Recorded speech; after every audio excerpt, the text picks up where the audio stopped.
पहला क्वेश्चन है, यदि किसी वृत्त की परिधि को 50% कम कर दिया जाए तो इसके क्षेत्रफल में कितने प्रतिशत की कमी होगी।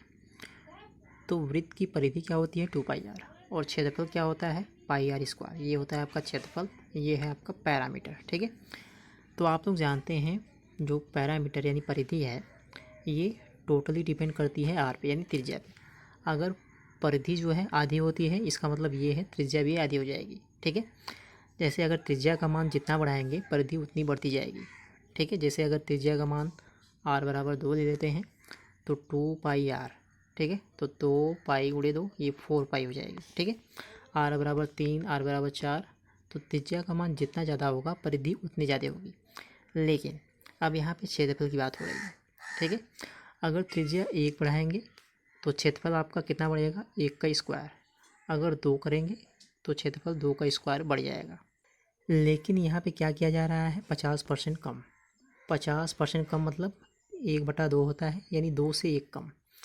परिधि जो है वो 2 से 1 हो रही है। ठीक है, परिधि 2 से 1। ठीक है, आप लोग ऐसे भी समझ सकते हैं त्रिज्या जो है 2 से 1 हो रही है। ठीक है, अगर त्रिज्या 2 है तो πr² यानी 2 का स्क्वायर यानी ये आएगा 4π। अगर त्रिज्या 1 ले लें तो आपका πr² क्या आएगा पाई ही आएगा। ठीक है, तो क्षेत्रफल आपका 4 से 1 हो जाएगा। यानी अगर 2 से 1 करेंगे तो क्षेत्रफल वो हो जाएगा 4 से 1। बस इतना समझ लीजिए। ठीक है, तो क्षेत्रफल कितना कम हुआ है 4 से 1 कम यानी 3 हो जाएगा। तो 3/4 गुणे 100। ठीक है, क्षेत्रफल 4 से 3 हो जाएगा तो 3/4 गुणे 100 ये क्या आएगा आपका 75%। तो क्षेत्रफल आपका 75% जो है कम हो जाएगा। दूसरा है, एक आयत की लंबाई में 60% की वृद्धि की गई, इसकी चौड़ाई में कितने प्रतिशत कमी की जाए क्षेत्रफल में जो है कोई परिवर्तन न हो।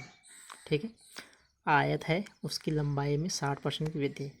60% इसका मतलब होता है 6/10 यानी 3/5 यानी 5 से 3 ज़्यादा। लंबाई जो है वो 5 से 3 ज़्यादा यानी 5 से 8 हो गई। ठीक है, लंबाई पहले 5 है लेकिन अब वृद्धि हो गई है 8 हो गई। ठीक है, तो चौड़ाई तो नहीं दी गई है, मान लीजिए चौड़ाई 1 है। ठीक है, तो चौड़ाई की बात करें तो इसमें जो है वृद्धि कमी नहीं की गई है तो 1 मान लीजिए। तो क्षेत्रफल क्या हो जाएगा आयत का क्षेत्रफल लंबाई गुणे चौड़ाई 5 आएगा और यहाँ पे 8 आएगा। ठीक है, तो 5 से 8 जो क्षेत्रफल है वो 5 से हो गया 8। तो आप कितना कम करें कि क्षेत्रफल फिर से जो है उतना ही हो जाए।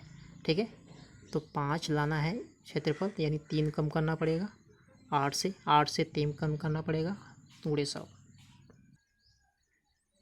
4 से काट देंगे 4 दूनी 8। यहाँ पे देखिए 25 या 75/2। ठीक है, 75/2 यानी 37 सही 1/2। ठीक है, 75/2% आपका आएगा। इतना जो है क्षेत्रफल को कम करना, चौड़ाई को जो है इतना कम करना पड़ेगा यानी 37 सही 1/2%। तीसरा प्रश्न देखिए, ये तो सबसे आसान प्रश्न है। अगर आप लोगों को फार्मूला याद है तो बेलनाकार टैंक के आधार की परिधि 176 सेंटीमीटर, ऊंचाई 30 सेंटीमीटर, उसके वक्र पृष्ठ का क्षेत्रफल। बेलन का वक्र पृष्ठ होता है 2πrh, इसका मान पूछा गया है। आधार की परिधि, ये आधार की परिधि जो होती है वो 2πr के बराबर होती है 176। ठीक है, यानी 2πr का मान दिया गया है। 2πrh का मान निकालना है 2πrh। तो h भी आप लोगों को दिया गया है, h आपका 30 सेंटीमीटर है। h का मान क्या है 30 और 2πr का मतलब है 176।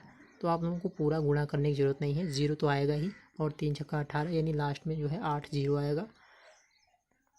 चौथा वाला ऑप्शन आपका सही हो जाएगा।